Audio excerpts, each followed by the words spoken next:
Bender would say. Where is everybody? Well, another live stream that you can watch later, since nobody's live to watch it now. Get out of the pool. Get away from the barbecue.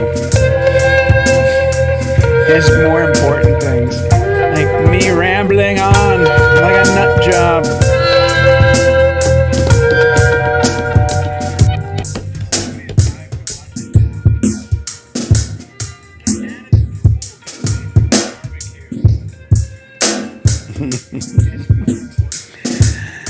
Oh, God.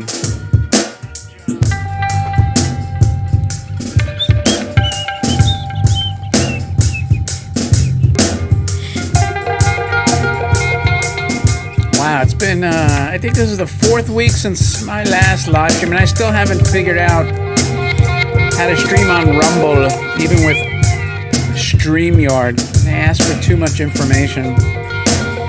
Keys, stream keys. I don't know, maybe I can't even stream on Rumble. Maybe you need like I don't know. Maybe you need a certain amount of subscribers there. I think I only have like 60. Not that I have a lot on BitChute, but BitChute I get a lot of views relative to my subscriber base.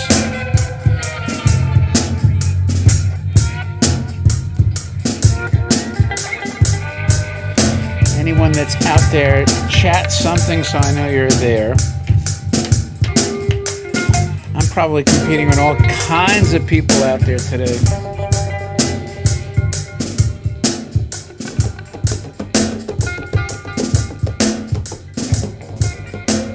I bet Eric's out there today. Eric, are you out there? I'm betting you are. If you are, buy my you-know-what. Hearing an echo. Do you hear a slight echo? All right, King Banana Head is over. Holy moly, I'm back after almost a month. Can you believe it? Holy cow. These 2 months have been like the 2 busiest months in my life. Easily. And I mean for good reasons. I've had a ton of concerts to go to, so I can't complain. We had my first vacation in 8 freaking years. Can you imagine? 8 years to go on a vacation. So, yeah, you know, I'm going to talk about that. And what else? What else did we have going on? Oh, my God. I'm going to talk about, like, Disney failing. You know, the company now that's become the company you love to hate. And the reason I bought my 3rd building. Yes, I have 3 now. I think I've mentioned it numerous times, but I closed on it the day before I went on my trip. Beautiful building, too, by the way. Nice 2-story, 16,000+ square feet, fully rented, turnkey, all remodeled. I might put a nice exterior paint job just to make it look my way, you know, like the way I painted the building where the collection is located at. Even my property manager said, yeah, you know, you should kind of like have your consistent theme, my branding almost, if you will. So I might do that. It's not even that the paint job's bad. It's that the colors are like, nyeh. So other than that, though, everything's done. Like every square inch of that place was remodeled on the inside, which I love, you know. So, you know, I like to say that, you know, Disney motivated me, you know, and it's true in a sense. So I don't normally, you know, this is obviously toy focused, but, you know, we delve into other things. And sure enough, I mean, look, they're like, what, 0 for 3? They're going to be 0 for 4 soon. And by that, I mean, look at Indiana Jones had actually a quarter of the audience show up because it's like a trash movie. You know, the one thing people, for whatever reason, you know, I hear all the crap about Kathleen Kennedy. Well deserved, right? She's destroyed a lot of these franchises. If you like your traditional heroes, right? You don't like what, you know, Star Wars did to Luke Skywalker, make him a bitter, old, broken old man. You don't like what they did to Han Solo, make him a bitter, old, broken old man. And now you clearly don't like what they did to Indiana Jones, make him a bitter, broken old man. You know, as a person that watched this movie in the theaters, I mean, when it came out as a young dude, man, I loved the Raiders of the Lost Ark. In fact, I couldn't believe it. I'd say that and Poltergeist, the two movies that surprised me going into them when I watched them at the theaters when they like were released brand new, and probably Star Wars, to be fair. Those three movies surprised me the most because I wasn't expecting anything, and especially at the end of Raiders when they opened up the chest. I mean, Star Wars was kind of like trippy throughout, but Poltergeist was just kind of like, when it got going with its effects, especially with the TV. But Raiders too, when they opened up the chest, the Ark of the Covenant, and the faces melted, right? And then they made a very good trilogy that were, all successful movies. And then they sort of had that crappy Crystal Skull, which was forgettable. And most people were like, that's when he survived the nuclear blast in the refrigerator. Nuke the fridge. Became a meme, like Fonzie jumping the shark. And so here we are. Now we have this, activist feminist, I guess, Kathleen Kennedy. It's probably kind of salty because she had to get coffee for Lucas and Spielberg. And maybe they smacked her on the behind when she used to walk by, and now she's getting her revenge by destroying these characters. Or maybe it's part of the broader agenda. Who the hell knows?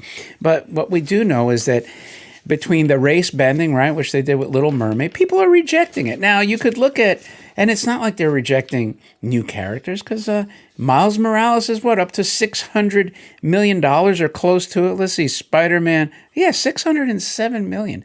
So clearly people like original characters. They don't care.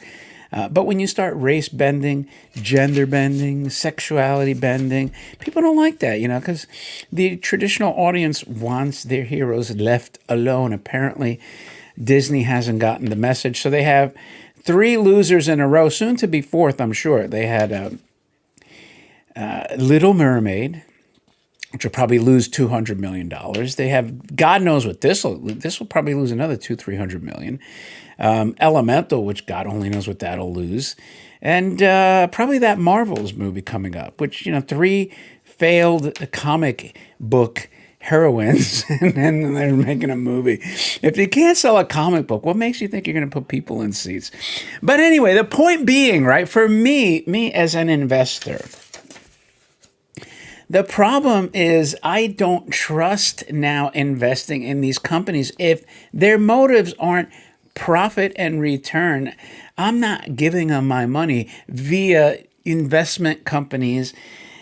So I'd prefer them to control my own destiny. My dial of destiny is my brain, So in my, situation, having the wherewithal to control what I do, I said, what, I'll go heavier in real estate. Now, can that go up or down? Of course, but I don't care, because still, like, I'm controlling it. I don't have to depend on, what's his name from BlackRock, Fink. And, again, they don't create money. The only money they get to invest in these companies, because people have like kind of a misguided view of what they can do. They can channel the money they get through investments, through 401ks and other, investment tools. And they could say, well, we'll go to these D&I and this and that, which, on the surface isn't a bad thing. I mean, like, at the end of the day, we want everyone working and paying taxes, right? That's actually a good thing. Certainly the government wants that. But when it comes to profitability, if I'm going to invest, could you imagine, like, if I'm a banker and I had to bankroll some of these crappy movies, and between these 4 aforementioned Disney movies, it probably costs well over $1 billion, and collectively they'll lose close to $1 billion. I'm scratching my head like, what the F are you doing, man? I'm not lending you money anymore. And they're already like grotesquely in debt. So at some point you have to react to the economics at play here. So that's why I said, building number 3, so far I'm completely out of the market until I see a change in the way these companies operate, and they put profitability and what the shareholders need before this, agenda social engineering. And it may never come. So you know what? I'm fine creating, my own little economic sphere. I don't have to depend on anyone because that's what it's all about, right? Take control of your own dial of destiny. Anyway, and it doesn't have to be, like you don't have to buy a building. You can just control what you do. I mean, there are like, if you're a small investor, there are these sort of like the REITs now you can get into. I mean, they've had REITs for a long time, the real estate investment trust, but you can get into real estate where hopefully that, but even then, them, you have to be careful who's running it, what their goals are, their mission, because some of the larger ones, they do the same crap. In fact, I read one of them once and it was like, I think it's part of this overall scheme, like, most people don't do a deep dive, but I was reading into one of these real estate investments I had, and it's like also provides homes for immigrants, which again, you need homes for immigrants, but it's like, okay, well, how is this getting funded? The whole thing is just sketchy to me. Sketchy. Anyway, that's enough of that. So yes, I went on Seattle, and not Seattle. I went on vacation, and we stopped at Seattle was our first stop, and that's where I learned why grunge rock originated in Seattle. Man, that is a grungy city. Now, I'm not saying that in a derogatory manner. It was kind of grunge, industrial, kind of cool, almost steampunkish the way I came from the airport. And I could see though, like if you lived in certain parts where you would, have a grungy vibe. So the harbor though, I mean, I say it's Seattle Harbor, but it's called something like Queen Mary or something like that. Correct me if I'm wrong. It's beautiful. The harbor looks really cool. And we had a clear day, so we could see Mount Rainier. It looks like a huge, mound in the background. I don't know how big it is compared to the mountains we saw, like going to Alaska, during that entire trip. But it looked massive, so I don't know how those mountains compare to the Rockies. When I was young, I used to think the Rockies were part of the Pacific Northwest. But overall, the vibe in the Pacific Northwest, it's just beautiful out there. I could see why people really get into nature. Holy mackerel. It's just the scenery is stunning. And, I'm glad I went because that's the first time I made it that far west. Believe it or not, I don't think I was past Vegas. So anyway, when we were at Seattle, I said, we have one night at the hotel because going from Florida to try to get to Alaska, right? There's no direct flight, obviously. So we had to fly to Dallas. Then from Dallas, we had to fly to Seattle. And, you couldn't really make the ship the same day. So we had one night. Oh, thanks, John. Welcome, John, by the way. Wow, 13,000 feet. Well, that's not that tall. That's not that high in the air, though, right? It can't be. That would be like over a mile up, or does it? Man, if it's that tall, I wish I would have seen it. And I was so close to the robot hut, that was in the back of my mind. I was like, damn, but I know, John, you had a lot of stuff going on.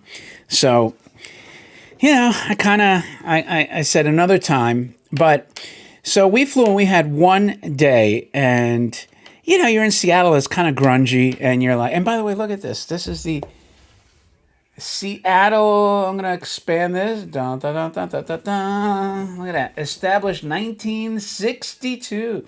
This Space Needle. How cool is that? I love this stuff. I mean, to me, that's Jetsons era. I mean, I think actually the Jetsons' background cities were inspired by the Space Needle, and you could see why. I love that Space Needle. That Space Needle is cool. I've always liked the design of it, If it's not, and there's actually some kind of Art Deco vibe to it too. But for me now, I guess you could call it retro modern.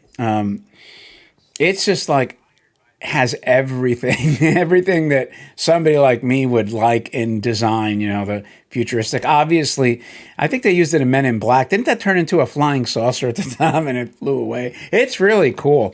And the entire thing spins and it's powered by a 1 horsepower motor, which has to still be a pretty big motor. And I think it has to be incredibly well balanced. Now, when I used to live down in Fort Lauderdale in the 80s, I remember they had a restaurant called Pier 66, and it also revolved, and you could sit down and it revolved around the city. I don't know if it's still there. If anyone's out that way, you could tell me. But again, like they said, most of the time you can't see Mount Rainier, and we were able to see it. It looked, Christy, my wife, described it as like a hologram. So, John, if you don't mind, if you're still on here, hopefully you are. Where is Mount Rainier relative to like where we were looking? Is it like way out and it's just so big that you could see it? Like from Seattle, how long would it take you to get there? Is it like is it actually Canadian? Who the hell knows? I don't know. And people ask me if we made it to the Yukon. I didn't. But anyway, so we get to the Space Needle, right? And believe it or not, at the base, you would think you were in my gift shop in one section. They had robots, rockets, tin retro. I was like, holy cow. I'm like, am I in my element here or what? And a lot of cool, like artists, local artists, like T-shirts and stuff. Kind of almost exactly what I have. I have retro toys in my little gift shop here at the collection. I have custom T-shirts by artists, although not local. She's from Texas, but custom design stuff. And they had a lot of it, though. I mean, when you're there, you're so tempted to buy for me, but I didn't want to carry it on the ship. All right, so it's not that far of a drive. I'll have to look into it. When I have the opportunity, when you're available and I'm available to get to the hut, because that's on my bucket list. And now that I have the method, kind of see the way to get out there, it's I'll have to do it. I'll get out there, and then maybe I'll go to Mount Rainier as like an extra activity. But anyway. So a lot of cool kind of collectible stuff out there. I bought a ton of T-shirts there just because I like the design. And then, oh crap, I hope I pronounced this right. At the Space Needle, they also have the Chihuly Gardens, which is, I'll tell you a quick funny story. I think I'm pronouncing it right. Chihuly Glass. So this artist makes these glass sculptures and chandeliers, and he's renowned all over the world. This stuff is phenomenal. I mean, some of it's enormous, like the size of an elephant. Even the chandeliers are like entire ceilings. Then he has ceilings that are all Chihuly glass panels. And I can't even describe it. I took some pictures. I post them on Facebook. I think I may have posted it in like a short. There might be some of the pictures. I may do a short just of all the Chihuly glass. It's really stunning stuff. And we did kind of like a twofer ticket. And once we got checked into the Marriott there at the harbor, which was right across from the boat, which was nice because we were just able to like walk across the street and the boat's sitting right there the next day. But we got in we checked into the hotel and I just get an Uber and I'm like, we're going to the Space Needle. And I said as a goof, I don't know if it was to this Uber or the car service that took us to the hotel. I said, could you take us to the Chad? You remember the Chad? That's when Antifa set up their autonomous zone in Seattle. And he made like a funny face. I was joking clearly, but he might have thought it was serious. And he's like, oh no, they tore it down. So it was funny, And I'm like, oh yeah, why? He's like, it was, but he was smirking too. So that's the thing about those towns. You don't know. I would feel more actually concerned if I was in like Portland. But I'm thinking to myself, wow, is this one of those Chad guys? Who knows, right? For those that know what the Chad is, and I've already described it. It was the autonomous zone in Seattle, I think, where they tried to grow a community garden and they seceded from the Union, from the United States, from the actual state of Washington, I guess. It's hysterical. Anyway. So in these Chihuly Gardens, there's all this glass stuff going on there. We looked at a house before we bought our current house. Before I ever knew who the heck Chihuly was, we looked at a house and they had an entire wall. The house was trashed. You know, it was a very wealthy people that let their kids live there on the beach. And when I say kids, I'm assuming they probably lived there from their late 20s or mid 20s to like early 40s.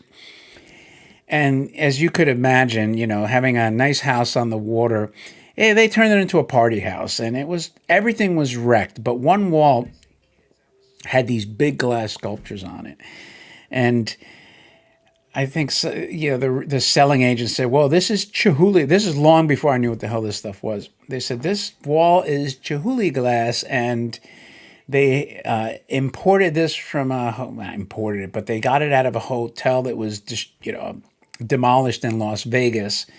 And it was like $1 million when the hotel bought it and yada yada, and they came and installed it there. And I was shocked that the kids didn't break that because they seemed to have broken every other square inch of that house.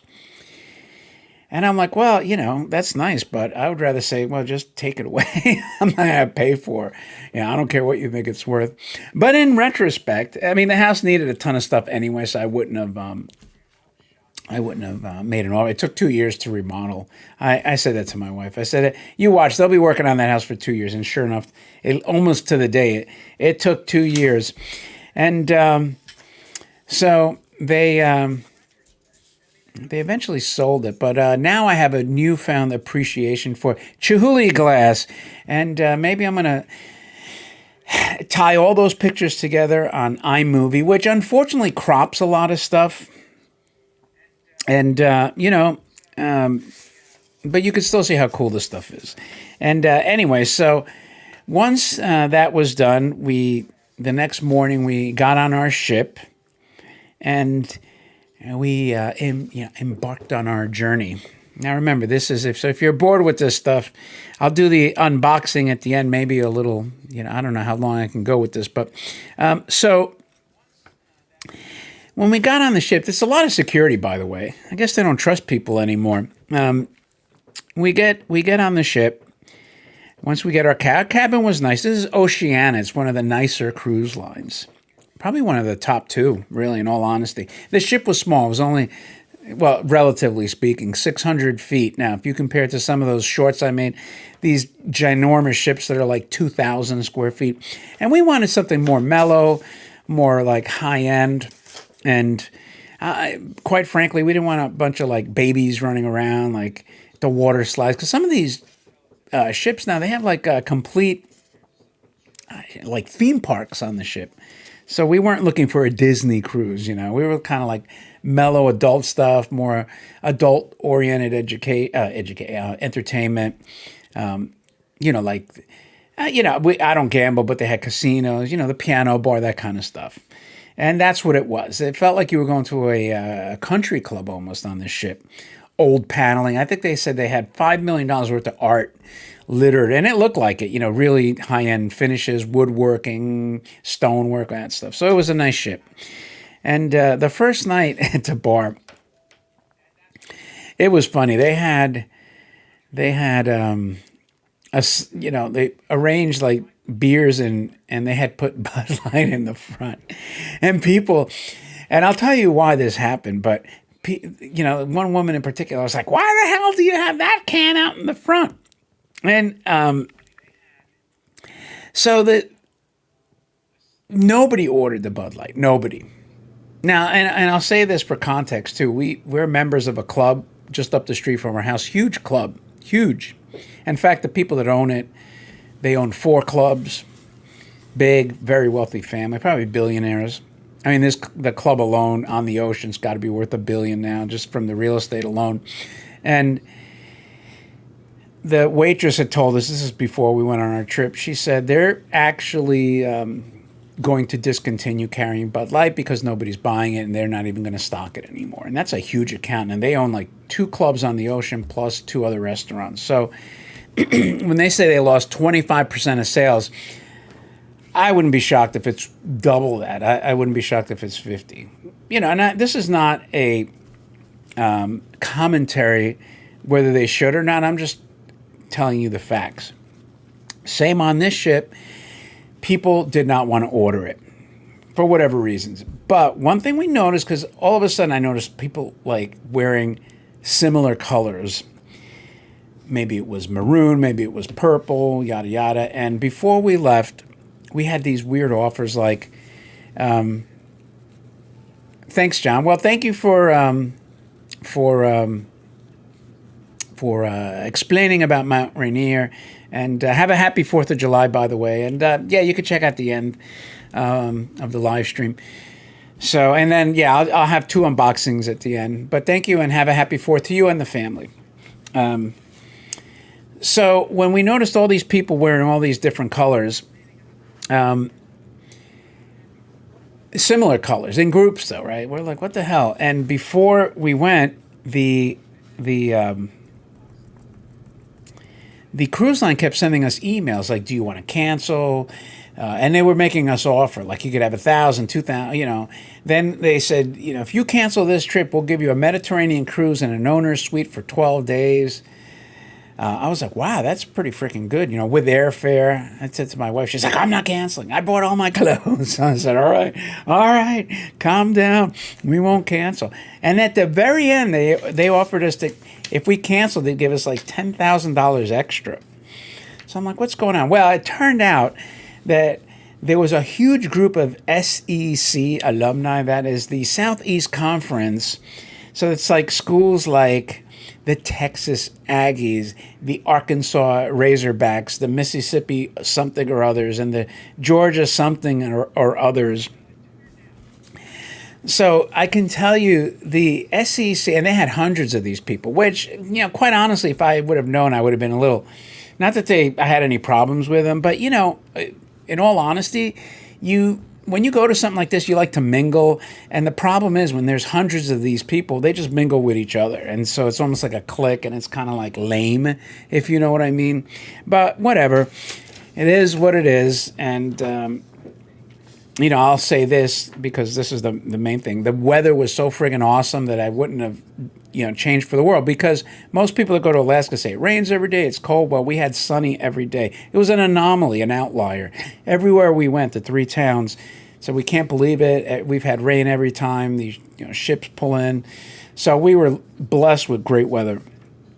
And, you know, going back to the ship, when you have like hundreds of alumni from these conservative schools, and they range from like their 50s to their early 70s age-wise. And that explains why they were trying to get people to cancel, because from what I understand, they had a lot more people that wanted to go. The last thing they wanted to see was like Bud Light. So, you know, it's like, once again, the company, which I believe Oceania is owned by the Norwegians, not knowing their customers, much like Disney, I might add.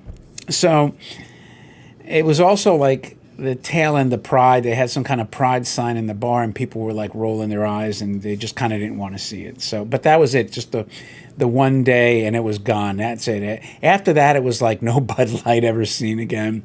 No Pride, one little sign ad in the bar.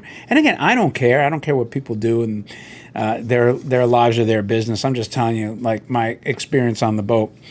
You know, and again, if you're gonna have conservative colleges representing half your customers on a particular tour, you might know that in advance.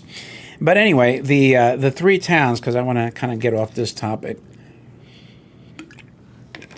The 3 towns we went to after Seattle were, well, actually 4. Excuse me. I think the first one was Ketchikan.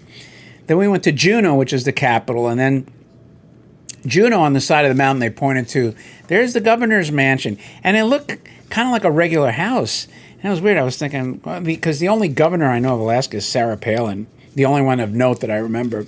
I was like, oh, that's where Sarah Palin was. I wonder if that's where she saw Russia from.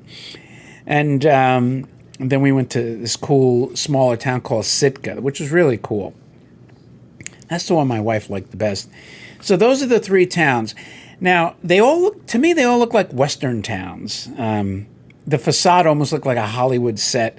They're really cool. it's one of those things. If it wasn't so daunting to get to these places, and one of them is like an island, I believe, too. So you can't really fly direct to any of these places. So for me, that had never really seen that type of, well, I'm not going to say I never have seen mountains, because I actually lived in Italy for a few years, and there's plenty of mountains there. And we actually had land. There's our family that overlooked the Ionian Sea and the mountains in the back. But I guess I hadn't seen them in decades and decades. I mean, I have seen the Green Mountains of Vermont, the Rockies, but something about the way these interacted with the Pacific was just beautiful. It's still unlike most of the topography and the geography I've seen, and it was very beautiful. You're tempted to man, I'd like to have a place here, a getaway place. It's very expensive though. People are extremely friendly. I question what you would do though, like for people that move there, unless maybe it's part of a military base. It just, as beautiful as it is, unless you're really, really, really into the outdoors, I don't know that you wouldn't get bored after a while. So that's the thing. It seems kind of fun to visit and maybe even stay there for a month, but I don't know that I could, especially if it rains. Some of these towns, they said it rains 240 days out of the year. I'm like, whoa. Not for me. That would be really depressing. That would almost be like London. I guess Seattle's like that.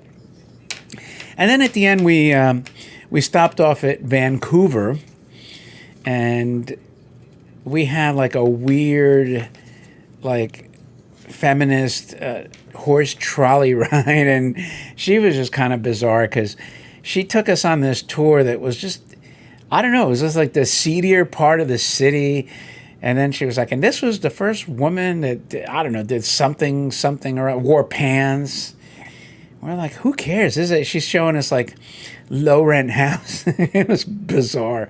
And then she showed us a assisted living, and she's like, and if you're rich, this is where the rich assisted living place is, and it costs $5,000 to $10,000 a month. We're like, what the hell is this? This is Vancouver.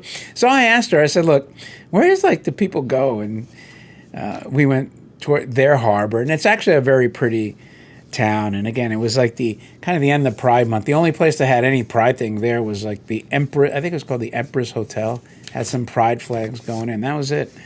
Everything else was normal. A lot of restaurants, very scenic, a lot of vendors out there. It's a cool place.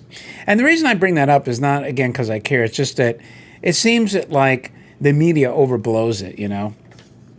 They take one image and make it seem like everybody's doing this stuff, and it's not. I mean, it's very isolated, very sparse too. So while there, I will conclude with, we did see whales. Obviously I have a short of a whale video. If you didn't see that, you should. What the hell are you waiting for? We went to kind of a bear, sanctuary type thing. And I know I posted it. I goof. It's a joke when I tell people, I saved us from a bear by throwing an artichoke. No, it was a bear sanctuary. I have a lot more bear videos. I may post them. Hopefully people understand it's entertainment and comedy, as satire almost. I saw several whales, and they do spout from the blowhole. That's where where they are.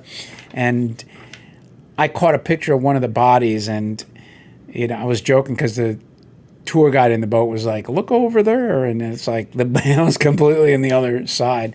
So I was walking around, you too, for 99 cents you can tell your friends you saw the whale. People were laughing. Sea otters, we saw quite a bit of them, and then the sea lions, which I made the short of. I call them Gen Z lions because they were just lazy and hanging out.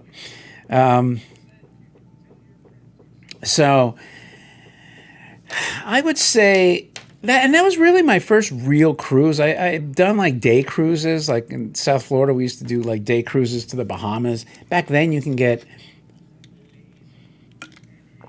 They had a boat called Sea Escape, $69. it would take you to the Bahamas, and it would give you 20 bucks to gamble, if you could believe it. It was like $49, and throw in a meal too. So those days are long gone, but that was a long time ago. But I didn't do an extended cruise like this. Obviously, if the weather cooperates, I would recommend it. I'd recommend it anyway, because honestly, like, the scenery is so stunning that it's definitely worth it. Definitely. And also, by the way, we did see a glacier. I did not take, we walked to, like, went to a park that had the glacier, and we were kind of right in front of it. And as a matter of fact, a piece of ice from the glacier had, well, glaciers, pieces of ice break all the time, but, like a handheld size piece of ice had floated right by our feet, and we picked it up. It was so cool.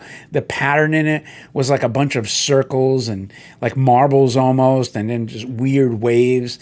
So I was like, damn, I'm holding this glacier that was formed, thousands and thousands of years ago. If I lived there and had a freezer, I would have freaking beeline this piece of ice and just froze it for the pattern. The artistic value of it was so cool.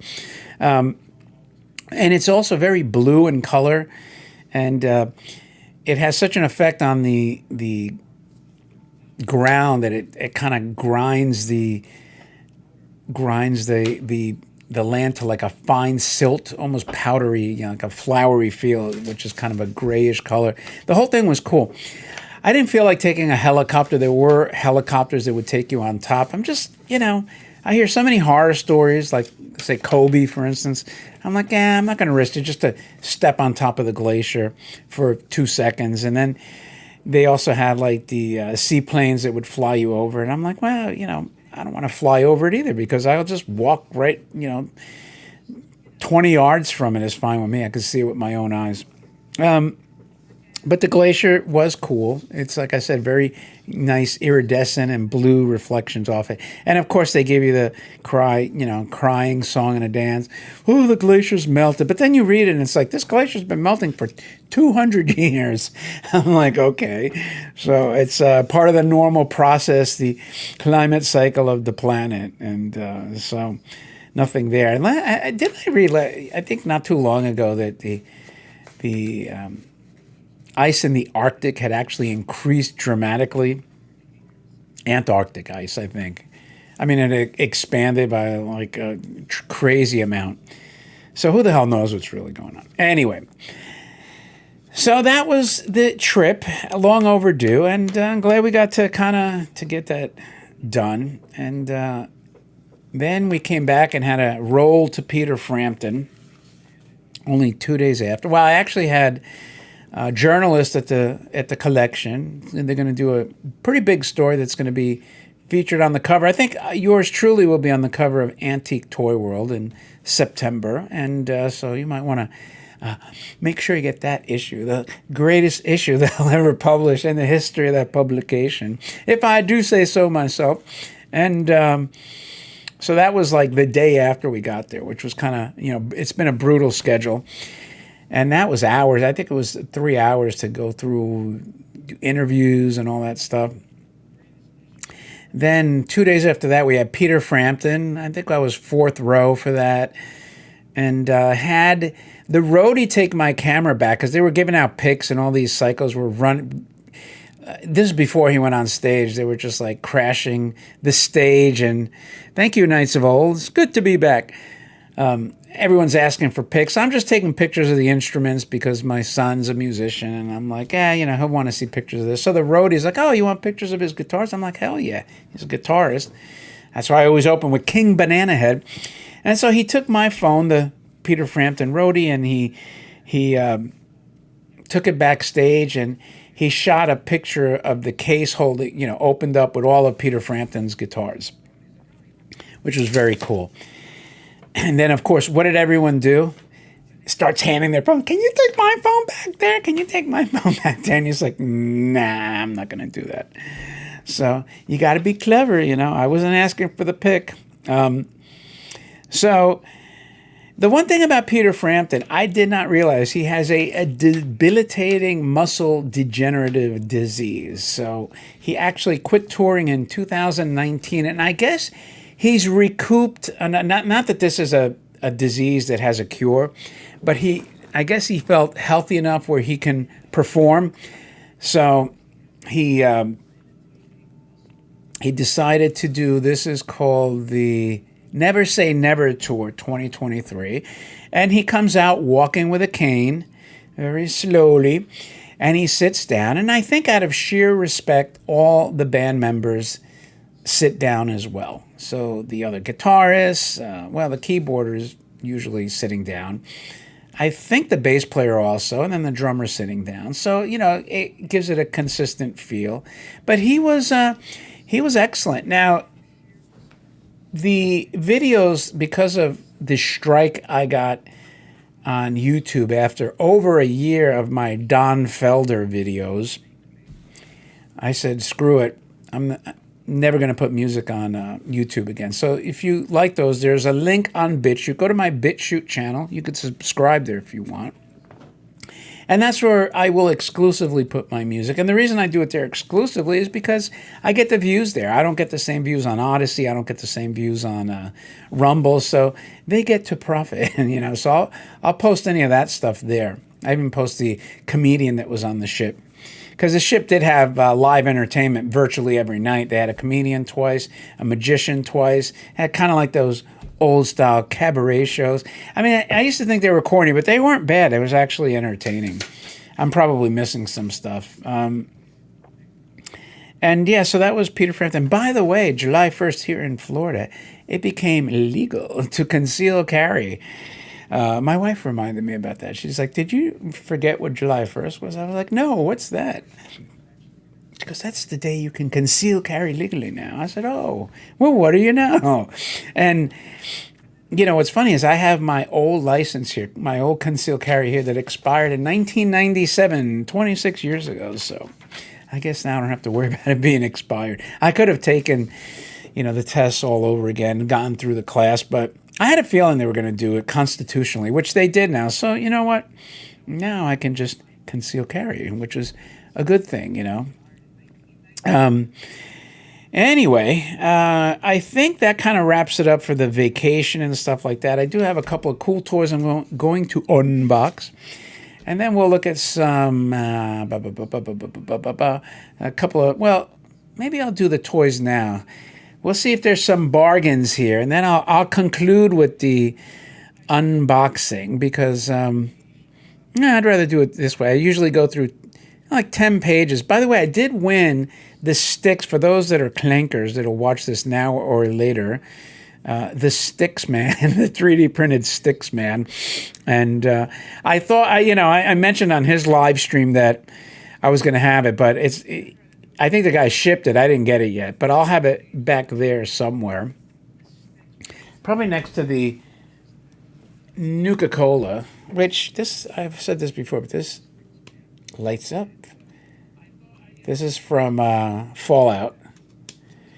This is when Bethesda was making cool stuff. Oh, and by the way, this is the Space Needle I printed on. Let me get this a little bigger.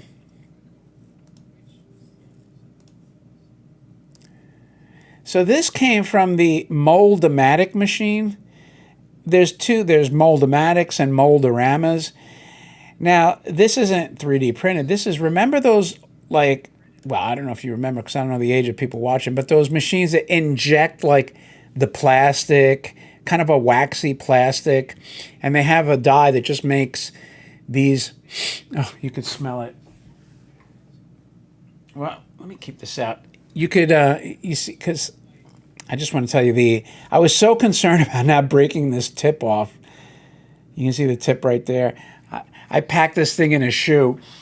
I was like, oh, for the love of God, don't break the tip. And when the machine actually pushed it out, I was surprised it didn't break it off because there's nothing protecting the tip. But when it comes out, it's a little pliable and hot.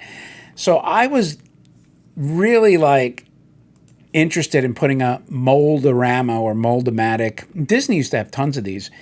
They used to have them in zoos. They used to have them all over the place. Sometimes at the gas stations you could make dinosaurs with them, or at the zoo you could make the dinosaurs, or Stegosaurus, Tyrannosaurus, whatever. They have that weird plasticky smell though, and I said if I put it here, I don't know if my tenants, my commercial tenants will be like, "What the hell is that smell?" They're kind of glitchy. As a matter of fact, I had a family here the other day, and I turned on all the arcade shooting games here, and one of the games, I don't know if I wasn't really paying attention if the kids were rough on it or something, but now it kind of stopped working, like something happened to it. So that's the thing with these old machines. I'm not a like an arcade operator, so sometimes I can fiddle with them and get them going, but in this particular case, I can't. And I didn't want to really mess with one of these machines, and I think it was $5 to create it, and I did a short on that too. But they're freaking awesome. I mean, I was thinking of having somebody that can make a die do maybe like Robbie the Robot, but I'd have to charge like $10. I wouldn't do it for 5. And they're huge. They take up a lot of room. So that was cool. And then I wrapped it, I don't know, carefully, stuck it in a shoe, and I was just like, fingers crossed the thing is going to survive all these plane trips, and it did. The tip didn't break. So that was pretty cool. But anyway, we're back to these toys. I was doing my bargain hunting. And by the way, I'm noticing like France is burning.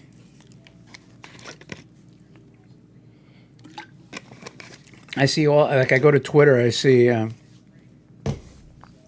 let's see, what Knights of Old, you would like the Strong Museum play in Rochester, New York, tons of old toys. That's cool. Well, like I said previously, I had a journalist here the day after we got back from the Alaskan cruise. She spent over 3 hours doing interviews. We took a lot of pictures, and she said this collection here is the most significant toy event in over 20 years. So I think they're going to do like a 7-page story. But because I don't think anything like this has happened. She said the only other significant event other than this was just Donald Kaufman, who I think he was the first guy that drove prices higher and collected stuff and, moved the entire market. I guess I did that with the character toys to a degree. But yeah, if I ever get out that way, I definitely would like to check it out. I think my brother used to work for Xerox in Fairport, which probably isn't too far from Rochester. I think that was in the hood. Look at this weird monkey. What the hell is the deal with this thing? That's a bizarre looking. This has to be. Is this like retro modern or something?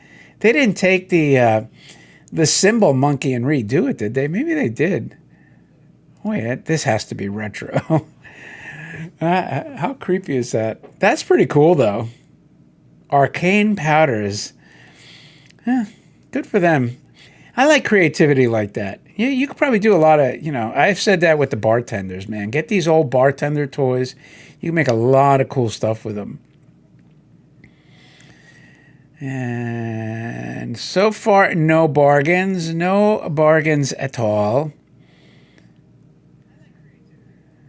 I ran into the magician from the cruise ship trying to get in the elevator. He was kind of wonky, man. He was struggling to get his crap in there, his trunk. And I'm like, dude, I'll hold the door. He's like, that's okay. I'm like, dude, what are you, like, you're not like a freaking celebrity. You're like a, B-rate cruise ship magician, I mean, and he was decent and he was funny because he was like a comedian magician. But some people are bizarre, man. We had this African-American comedian. He was funny. He said, I told my agent, when, now that COVID's over, we're back to work. I told my agent, put me somewhere where I'll blend in.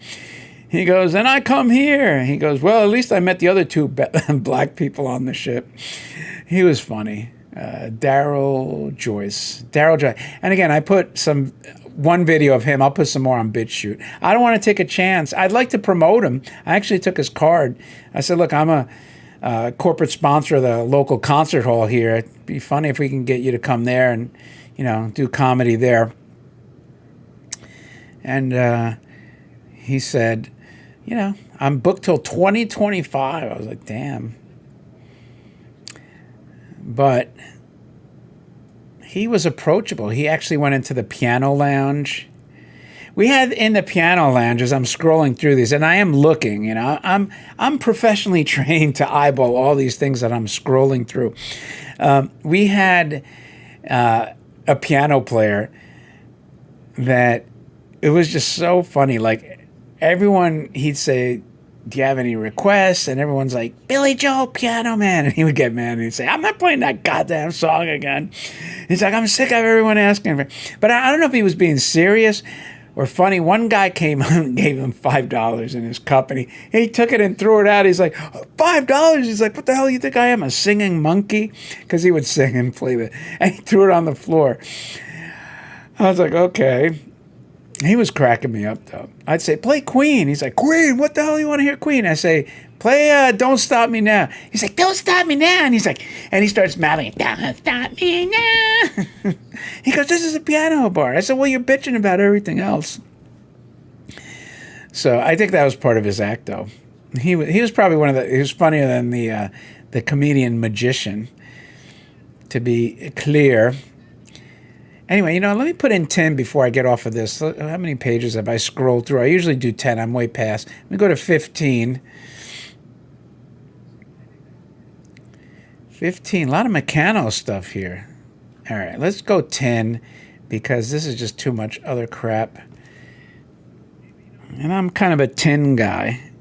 My collection really not exclusively, but it's primarily focused on post-war Japanese toy, which I think is the apex, the pinnacle, the summit of the mountain of tin toys by far. I mean, it's not even close. The boxes, the toys themselves, the variety. I mean, that's when we reached the pinnacle of these toys. Look at this. Inflatable vinyl toys. The problem with these is that they never keep their air. They usually leak from all kinds of places. But this is cool. The box is cool. I actually have a rocket that's inflatable. This is too military. I'm trying to see what this other one is, but there were even some robots, if I recall. So it's on the tin front. It doesn't seem to be. Oh, here's a cool plane. KLM. I think that was the Dutch Airlines. Aren't they still in business? There used to be tons of Pan Am planes, and they're gone. TWA, they're gone. Will Disney be gone? Will the bane of creativity in the movie industry be gone? I don't think they'll survive, but monkey driving a car with a squirrel on the side. Who came up with these these artists? You have to wonder, like, what is he holding too? It looks like an egg or something. Quick, we need a monkey driving a car. What can we put on the side? I don't know. Put a squirrel holding an egg. Sounds good to me. No bargains. Here's a thirsty monkey. I wonder why monkeys were so popular. And I know a lot of robot collectors that love their monkeys too.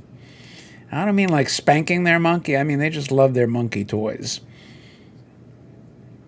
It's actually a good-looking toy. I have some monkey toys. I mean, just because if you're a toy collector, you're inevitably going to find every topic, every subject matter.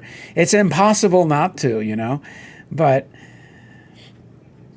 I don't exclusively focus on one particular species of animal. Look at that, a fly. Oh, a beetle. And I do know somebody that likes insects. Ugh, that's kind of creepy to me. I don't really like bugs in real life for the most part. And I'm not a fan of them in other, iterations, metal or otherwise. We'll go to 10, and then I will do my unboxing to conclude the stream, which it's a semi-unboxing. I already unpacked because the two toys I will unbox are freaking awesome, expensive, came from Japan, and I had to get them out of their containers, or else it would have taken me an hour to unbox them. Is this another strange monkey? This is a HMU. Remember, like when HMU did not stand for Hit Me Up? Well, now it stands for Hit Me Up. A circus monkey tumbler. Look at the lips on this thing. Actually, not a bad toy. You know, if you, again, for the box art, I'm going to say this as I kind of get on the tail end of this, scrolling through these pages. Again, if you like comic books and you're a comic book collector, I always say that to me, the biggest attraction of the comic books is the cover. Undoubtedly, like you can't take Superman #1, rip off the cover, and tell me that the remaining pages would be worth anything. I mean, they would be, but like, who the hell would want it without the cover? Any of them. Spider-Man 1, X-Men, Batman 1, it doesn't matter. Like, the cover is the money, you know? And with these 10 toys, you get the friggin' 3-dimensional interpretation in metal crafted of a box which, for all practical intent, is equal to the artistic capabilities of the comic book cover, if not superior. In some cases, it is superior. Not in all cases, but certainly in post-war Japan toys, definitely equivalent, at the very least. Now, here's a donkey and clown. It's actually pretty cool. No one's bidding on it. Kuramachi. Interesting. If I had unlimited room, I'd probably buy all those types of toys. So we're almost at page 10. Last page to see, and then we go to the unboxing. They shouldn't sneak in like Terminator 2 endoskeleton, because that's new. This is the vintage section. Combo mixers.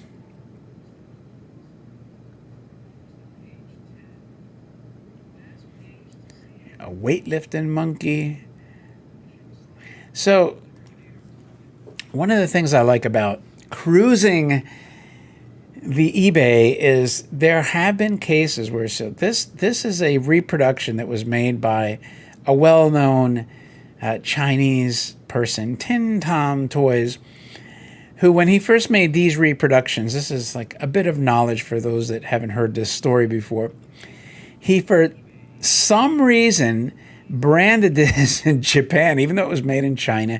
He stamped the bag Chinese. Now, these are like probably a third bigger and wider than the original, so there's no mistaking that these are reproductions, and the lithography is different. Now, where it says Japan here, he actually had a very poorly adhesed sticker that said China, and it would, even if you didn't peel it off, it tended to fall off by itself.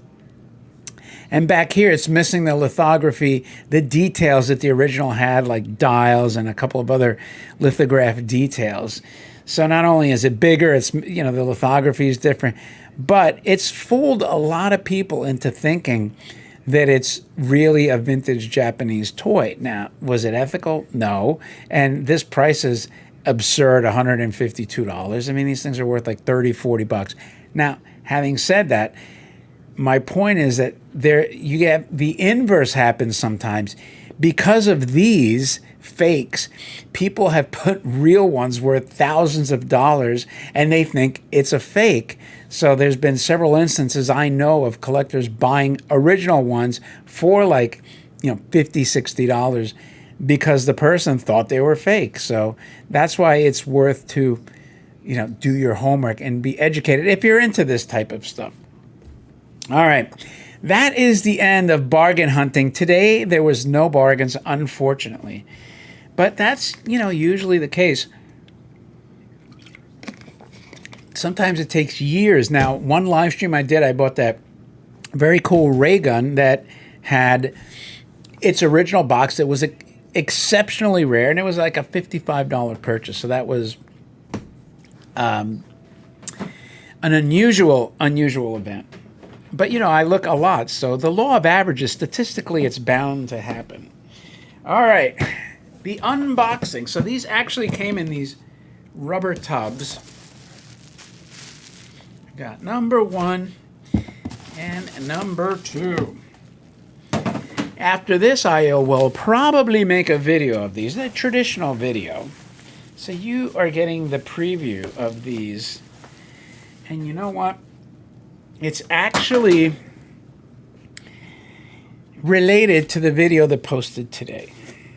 So let's start with this one because he seems easier. I'm going to make this a little bigger. Bum, ba-dum, bum, bum, bum, bum. Woo! Don't let my mug scare you. Anyone have any idea what this is? You should if you watched my earlier video. This should be a no-brainer by now. This is based on an insect also.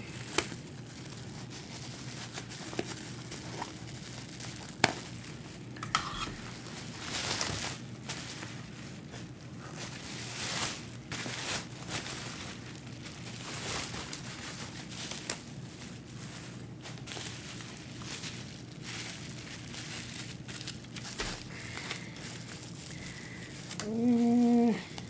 Sit tight, sit tight.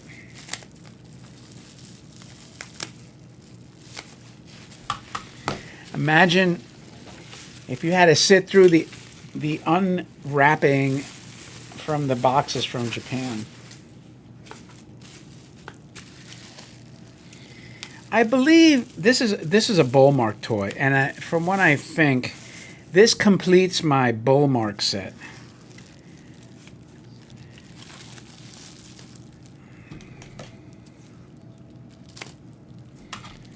It should anyway.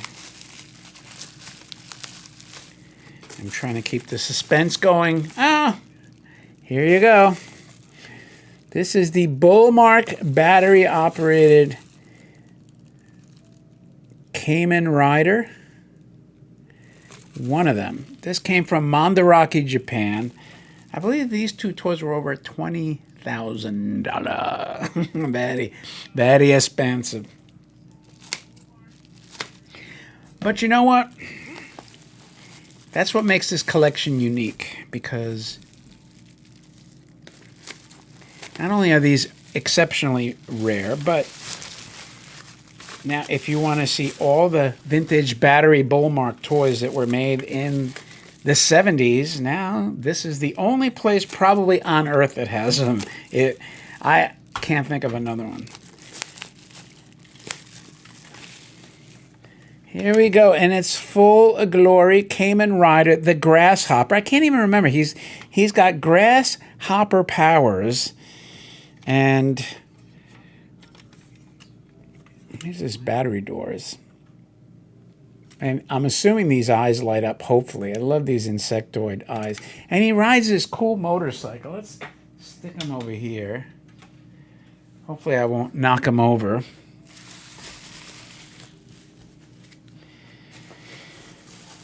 And where is he going to fit? I have no idea. I have no idea, because where I would like to put him is packed to the gills. Packed to the gills. So there were two versions of the Kamen Rider by Bullmark. So in order to really be a completionist, you need the first version and the second version. And I don't know which version I just showed you. I don't know that I like the power of the grasshopper. I mean, don't the grasshoppers rub their wings and make that incredibly annoying sound? But isn't that their mating ritual?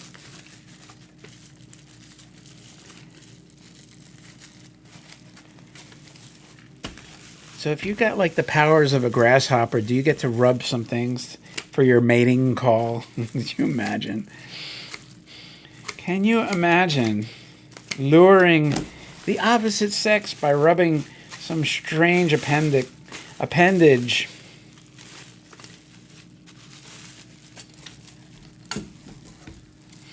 And you know,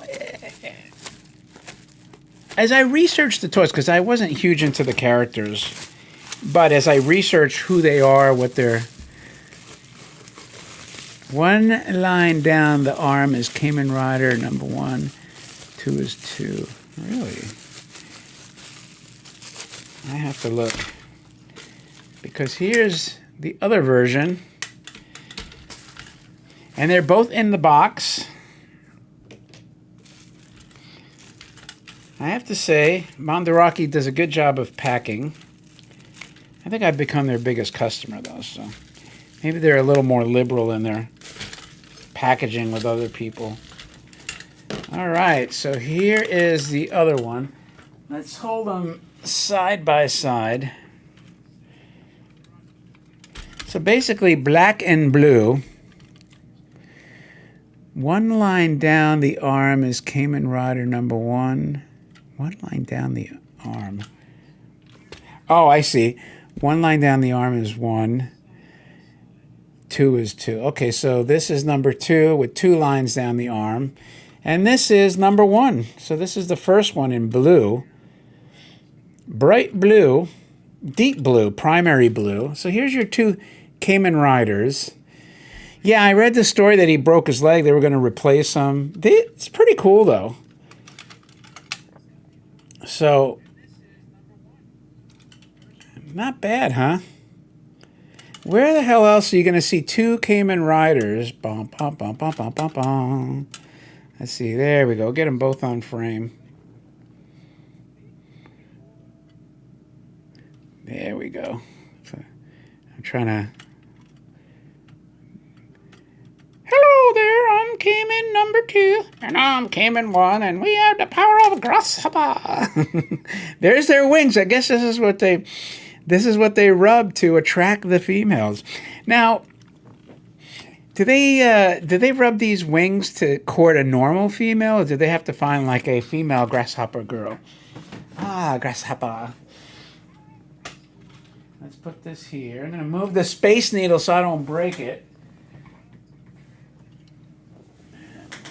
Quantum Cola. All right. And now I can unbox the boxes. That's a thing too, you know. This way I'll be ready to make 2 videos today after this live stream.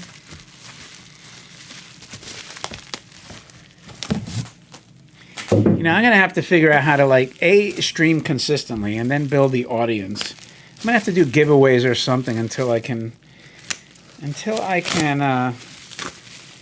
build some momentum, you know. Consistency is the key, but like I said, not only was May and June and July like insanely busy, but like my son is getting married this month, towards the end of this month. So we have that going on. It's my wife's birthday too, coming up in a week. We had all the interviews. We actually got on the cover of a magazine, too. So here is box number, this box and this box. I'm going to try to make the... Well, it's good that they're part cyborg because it gives them robot qualities. For somebody like me, I appreciate the robotics. Let's see.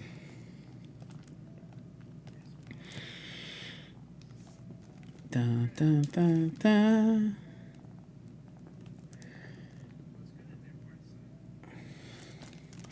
So there is your original boxes. I dig his motorcycle. I have to find the old episodes if they have them somewhere. I'm assuming YouTube has them, maybe Vimeo, but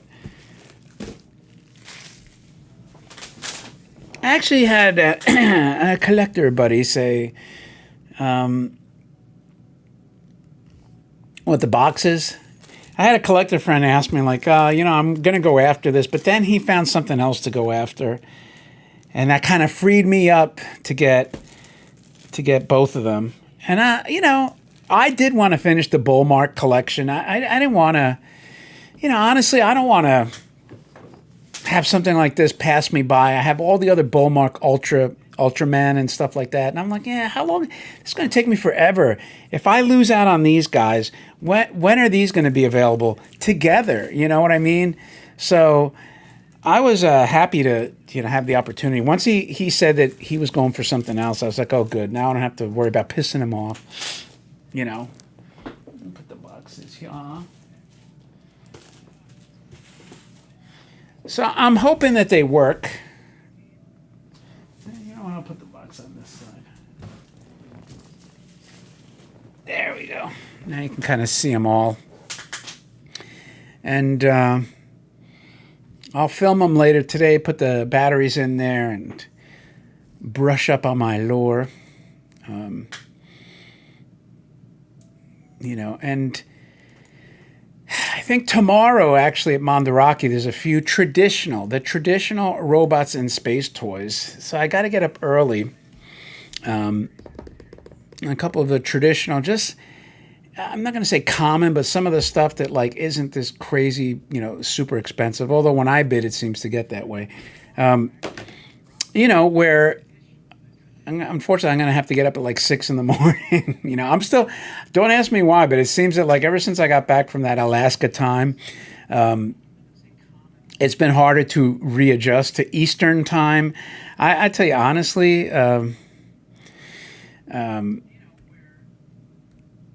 it's almost like I was like originally programmed to be on West Coast time, you know, because it seemed like it agreed with me more. And by the way, the daylight was kind of cool. You had a lot more daylight hours. It wasn't like all day, but we had, I don't know, like 18 hours of daylight, maybe 6 hours of dark. And Knights of Old, paying up for the final piece of a collection of cards. Trust me, I've been there numerous times. You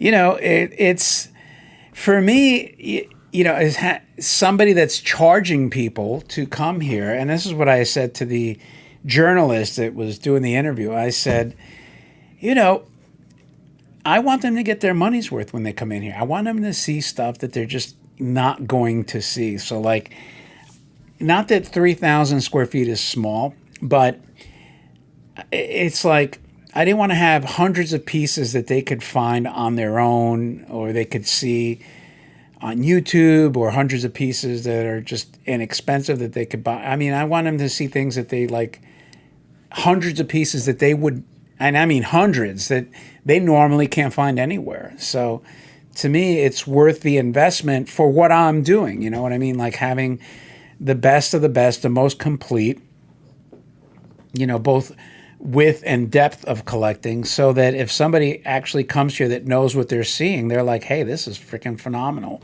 Yeah, but it's a personal thing. I mean, at some point, your eyes glaze over, you know, even for me, it's like, well, you know, when is enough enough?